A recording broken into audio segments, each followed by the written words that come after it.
चलते हैं श्रीमद् भागवत महापुराण, जिसमें भगवान ने समुद्र मंथन करा करके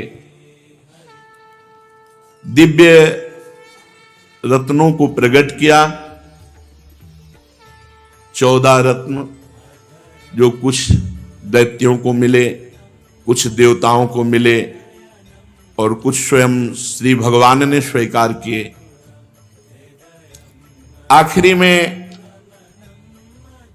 भगवद अवतार धन्वंतरी जी अमृत का कलश लेकर, तो अमृत का कलश देखते ही दैत्यों ने बलपूर्वक छीन लिया। भगवान सर्व सामर्थ्यशाली है। देवता बड़े चिंतित हो गए कि जिसके लिए हम इतना प्रयास कर रहे हैं वो प्रयास तो निष्फल हो गया। भगवान तो अमृत कलश देखते ही रह गए धन्वंतरी जी, और दैत्य छीन ले गए। भगवान ने कहा तुम चिंता मत करो, मैं अभी अमृत तुम्हें पान कराता हूं। इससे एक बल मिलता है। साधक जब साधना करता है तो उसकी साधना को बाधा पहुंचाने के लिए माया उसकी पहुंचते पहुंचते हटा देती है। जैसे सब कुछ हो गया, अमृत निकल आया, पर पीने को नहीं मिला, दैत्य ले गए। तो भगवान के यदि आश्रित है तो कोई भी बाधा उसे परास्त नहीं कर सकती। सीम की चाप सके को ताशु, बड़ रखवार रमापति जाशु। भगवान ने मोहिनी रूप धारण किया और स्पष्ट भगवान ने कहा कि देखो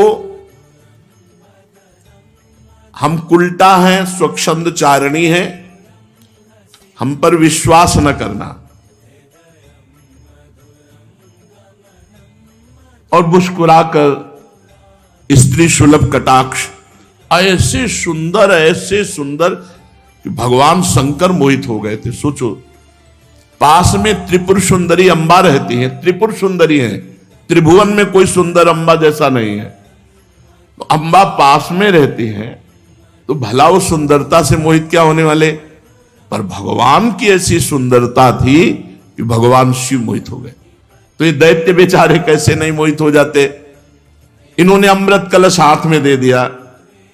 भगवान ने कहा उचित और अनुचित जो भी हम करें तुम हमें दोष नहीं दोगे, तो हम अमृत कलश में अमृत बांटने के लिए तैयार हैं। दैत्यों ने कहा नहीं टोकेंगे।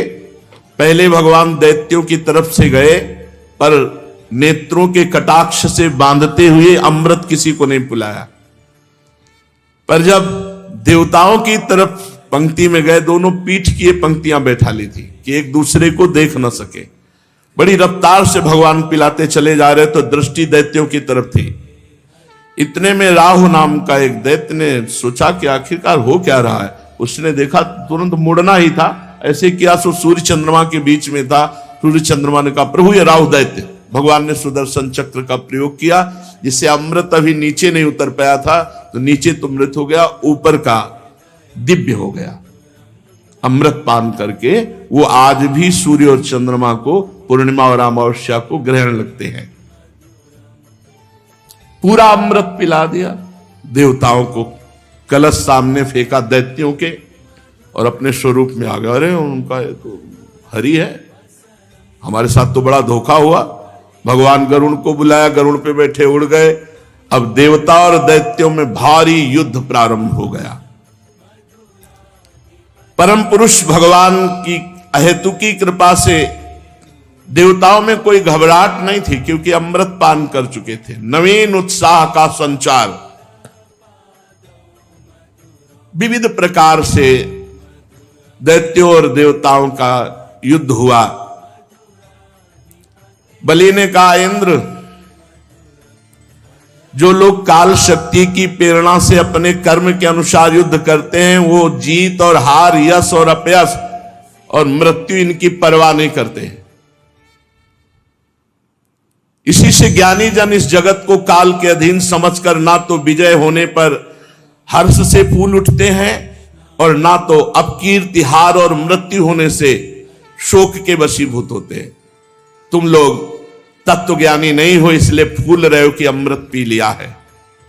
तुम लोग अपने को जय पराजय आदि का कारण कर्ता मानते हो, इसलिए महात्माओं की दृष्टि से तुम सोचनीय हो। हम तुम्हारे मर्म स्पर्शी वचन स्वीकार ही नहीं करते, फिर हमें दुख क्यों होगा। प्रहलाद पुत्र विरोचन, पुत्र बलि, इतने महाभागवत है। सुखदेव जी कहते हैं वीरवर बलि ने इंद्र को फटकारा, बलि की फटकार से इंद्र कुछ झेप गए। फिर वीरों का मान मर्दन करने वाले बलि अपने धनुष को कान तक खींच खींच कर बहुत से बाण इंद्र को मारे। इंद्र का अत्यंत तिरस्कार किया, पर इंद्र मरने वाले तो है नहीं, क्योंकि अमृत पी चुके हैं। भगवान ने दैत्यों को अमृत क्यों नहीं पिलाया, मेहनत करवाई?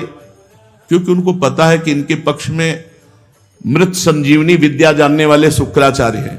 एक भी दैत्य मरा नहीं रहेगा, जहां मरता मृत संजीवनी डाल देते हो। देवताओं के पास ये थी नहीं, क्योंकि दैत्य गुरु शुक्राचार्य जी को ये पता थे, दूसरे को पता नहीं है।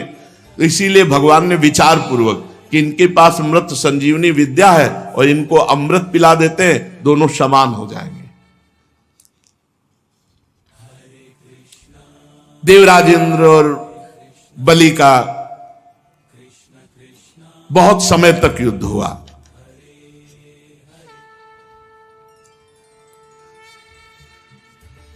त्वष्टा की तपस्या का सार जो वृत्तासुर प्रकट हुआ था, इंद्र ने कहा मैंने वज्र के द्वारा उसको मार डाला। अनेक दैत्य जो बहुत बलवान थे, किसी अस्त्र शस्त्र से नहीं मरते थे, उनको मृत्यु के घाट इसी वज्र से उतार दिया। वही मेरा वज्र ये नमुच नाम के दैत्य को क्यों नहीं मार पा रहा? ये ब्रह्म तेज से बना हुआ वज्र इसके गले में खरोच भी नहीं कर पा रहा। इंद्र बहुत विषाद करने लगे। नमुची आक्रमण पे आक्रमण कर रहा है, पर देवराज इंद्र का वज्र काम नहीं कर रहा।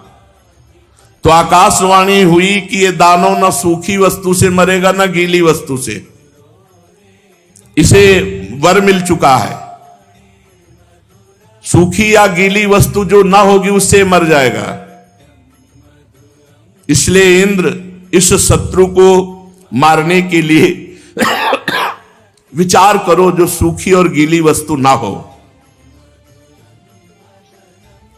आकाशवाणी सुन करके बड़ी एकाग्रता से विचार करने लगे कि कौन सी ऐसी वस्तु है जो सूखी या गीली नहीं है, उससे मारा जा सके।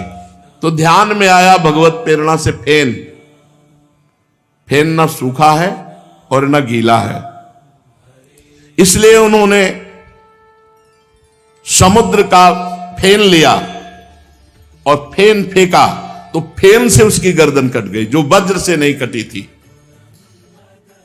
गंधर्व शिरोमणि विश्वावसु तथा परावसु गान करने लगे, देवताओं की दुंदुभियां बजने लगी, नर्तकियां आनंद से नाचने लगी। इस प्रकार वायु, अग्नि, वरुण आदि दूसरे देवताओं ने भी अपने शत्रुओं को परास्त किया। ये भगवान की लीला होती रहती है। कभी दैत्य परास्त करते देवताओं को, कभी देवता दैत्यों को, कभी साधु जनों की विजय होती, कभी असाधु जनों की विजय होती है। पर जो भगवान की छत्र छाया में रहते हैं उनका सदा मंगल ही होता है। नारद जी आए और कहा देवता और दैत्यों, आप लोग अपने अपने बल को लगाकर देख चुके हो, अब हमारी आज्ञा है कि दोनों सुख समृद्धि को प्राप्त हो और युद्ध बंद करो। सुखदेव जी कहते हैं देवताओं ने देवर्षि नारद की बात मानकर अपने क्रोध के वेग को शांत किया, और फिर दैत्यों ने भी वही बात मानी और युद्ध बंद हुआ। नारद जी एक ऐसे महात्मा है कि देवता मतलब कंस के पास जाते हैं तो वैसे ही सम्मान, वसुदेव जी के पास तो वे कहीं भी जाएं इनका कहीं तिरस्कार नहीं, और सबको ऐसा लगता है मेरे हित की ही बात कहते हैं। जो मरे हुए दैत्य थे, देखो शुक्राचार्य जी ने अपनी मृत संजीवनी विद्या से उनको जीवित कर दिया। किसी के कोई घाव नहीं, कोई कटे अंग नहीं, सब स्वस्थ। इसीलिए भगवान ने देवताओं को अमृत पिलाया। बलि जी भगवान का चिंतन करते हुए न दुख न सुख। जब ये सुना कि भगवान ने मोहिनी अवतार धारण किया है,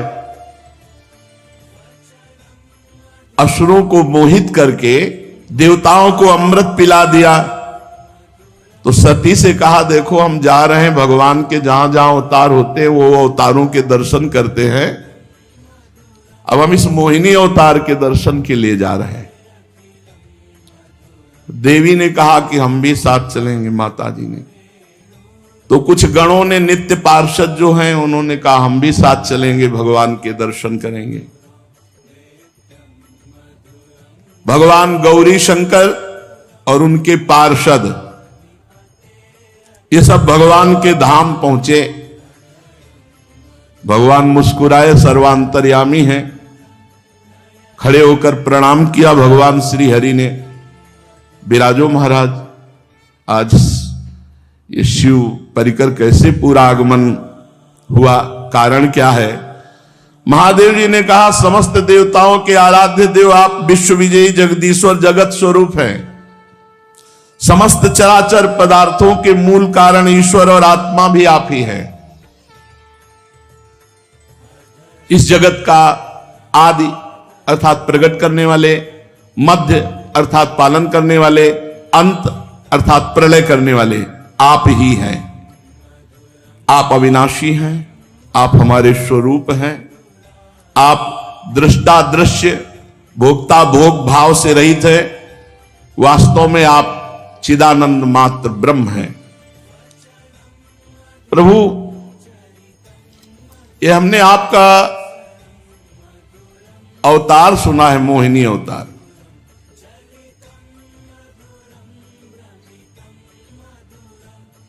बड़े बड़े ऋषि मुनियों को सुख देने वाले अवतार तो हमने प्रभु देखे, लेकिन दैत्यों को मोहित करने वाला ये अवतार। श्री सुखदेव जी कहते हैं जब भगवान शंकर ने ऐसा कहा तो भगवान श्री हरि हंस दिए और बोले रहने दो, इस चक्कर में मत पड़ो। और अवतार अलग बात है, ये हमने मोहित करने वाला अवतार लिया था। शंकर जी, अमृत का कलश दैत्यों के हाथ में चला गया था, दूसरा कोई उपाय नहीं था। देवताओं का काम बनाने के लिए कौतूहलवश वो महासुंदर रूप मैंने धारण किया कि वो अपने आप कलश हमारे हाथ में दे दिए। देव शिरोमणि, वैसे योगी पुरुष को इस रूप को नहीं देखना चाहिए, पर आप देखना चाहते हैं, मैं दिखाऊंगा। परंतु ये आप में भी उत्तेजना पैदा कर सकता है, पहले बता दिया। आप में भी उत्तेजना पैदा कर सकता है। संकल्प प्रभवोदयम, काम संकल्प आपके अंदर उदय हो सकता है। भगवान शंकर ने कहा प्रभु आप ही तो है ना, कोई और तो नहीं है ना, हम देखना चाहते हैं। बस जहां भगवान विराजमान थे वहां से अंतर ध्यान। तो जब कोई सामने हो और आंखों से ओझल हो जाए तो इधर उधर दृष्टि जाती है, तो देखा कि एक गेंद उछालते हुए वही 14-15 वर्ष की अवस्था की नव किशोरी होती है। बड़ा सुंदर उपवन, भांति भांति के ऐसी लताएं वृक्ष फूले हुए झूम रहे हैं, लाल लाल कोपलें, और गेंद उछाल रहे हैं भगवान। और गेंद उछालते समय वस्त्र इधर उधर हो रहे, कमर की करधनी, कर की चूड़ी और श्री चरणों के नूपुर ये ध्वनि भी कर रहे हैं। अब महायोगी भगवान शिव को मोहित करना चाहते हैं तो फिर श्री चरण एकदम लाल लाल सुकुमार नवीन पल्लव की तरह, और वो ठुमुक ठुमुक कर चाल, बड़े लीला बिहारी। धीरे से गेंद ऐसी मारी जो महादेव जी के नजदीक जाए। उठाने के लिए गए हो और ये भूल गए महादेव जी के अभी हरि से कहा था मोहिनी रूप दिखा देना। उनको ये नहीं पता ये मोहिनी रूप भगवान का है। गेंद उठाया और भाग पड़े। महादेव जी की तरफ तिरछी नजर से देखा, मानो बुला रहे हैं। देख लो, शब्द स्पर्श रूप रस गंध विजयी होते जो महादेव की उपासना करते हैं। अरे ये तो योगींद्र मुनींद्रों के गुरु हैं। इतने आसक्त हो गए मोहिनी में कि त्रिपुर सुंदरी गौरी भगवती पास में विराजमान है, देखा भी नहीं और भाग पड़े और विह्वल हो गए। गण भी आश्चर्यचकित हो गए कि ये क्या लीला कर रहे महादेव।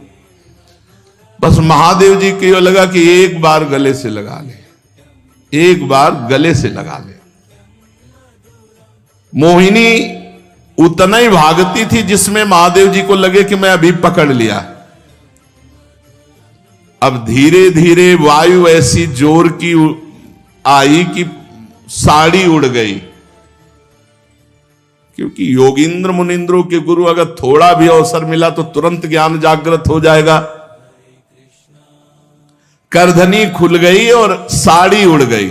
अब तो मोहिनी भगवान का एक एक अंग इतना सुंदर, जहां आंखें जाती वहीं मन रम जाता। भगवान शंकर अत्यंत आकृष्ट हो गए और मोहिनी भी ऐसी हाव भाव प्रीति दिखाने लगे कि वो भगवान शंकर पर आ सकते हैं, वो भगवान मोहिनी पे आ सकते हैं, तो वो मोहिनी भगवान शंकर जी पर आ सकते हैं। महाज्ञान समुद्र भगवान शंकर मोहिनी के हाव भाव से लज्जा छोड़ करके दौड़ पड़े मोहिनी का आलिंगन करने के लिए। ऐसे भाग रहे जैसे कुलवती कोई स्त्री लज्जावान भाग रही हो, ऐसे भगवान भाग रहे, छूना मत, ऐसे चेष्टा करते हुए। और एक दौड़ती है, एक वृक्ष की आड़ में होकर फिर महादेव की स्थिति देखती है और हंसने लगती है, फिर इशारा करती है। भगवान शंकर बार बार सावधान होना चाहते हैं, लेकिन देख लो, अत्यंत वेग से दौड़ करके मोहिनी का जूड़ा पकड़ा और हृदय से लगा लिया। जो ही हृदय से लगाया तो शांति हो गई, क्योंकि भगवान ही तो है ना परम शांत। अब वो बाल खुल गए थे। जब भुज पास हटाया तो देखा हरि, जब भुज पास किया तो मोहिनी, और जब भुज पास हटाया बोले प्रभु गजब का रूप, गजब का रूप, ऐसा अवतार तो हमने कभी ले। बोले मना कर रहे थे ना कि योगियों के लिए नहीं है, ये तो भोगियों को आकर्षित करने वाला है।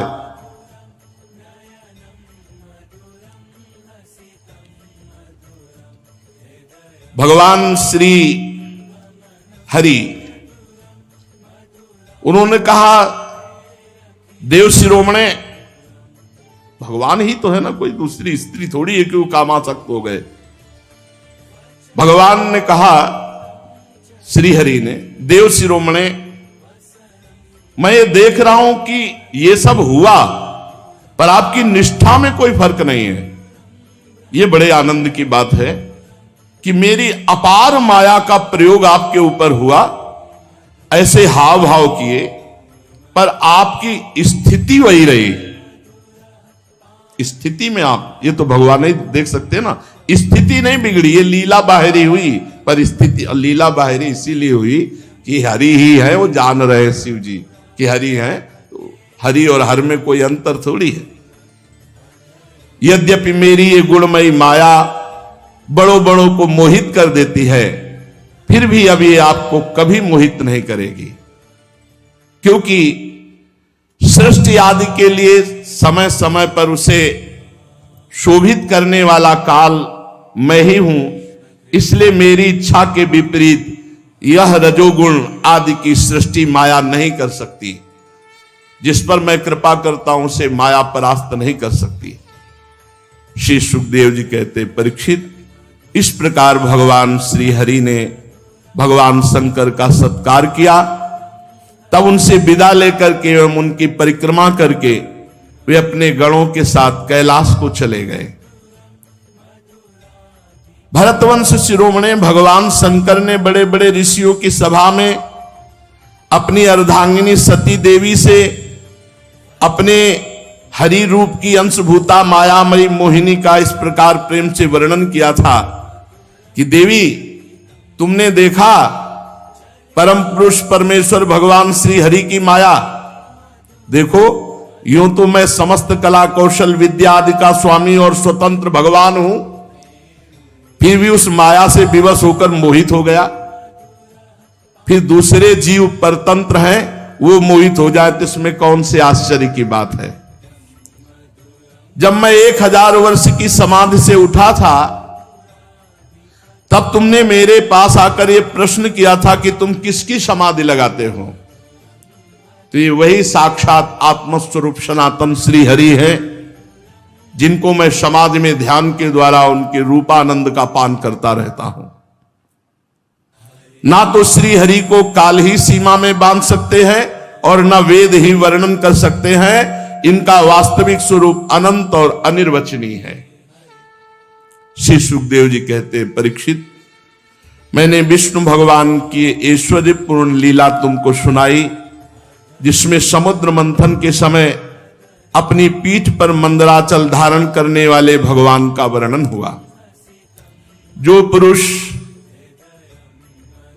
भगवान का ये समुद्र मंथन, मोहिनी अवतार धारण करना, भगवान शंकर का मोहिनी रूप में आसक्त हो जाना, ये चरित्र सुनेगा, वो भगवान की माया से मोहित नहीं होगा।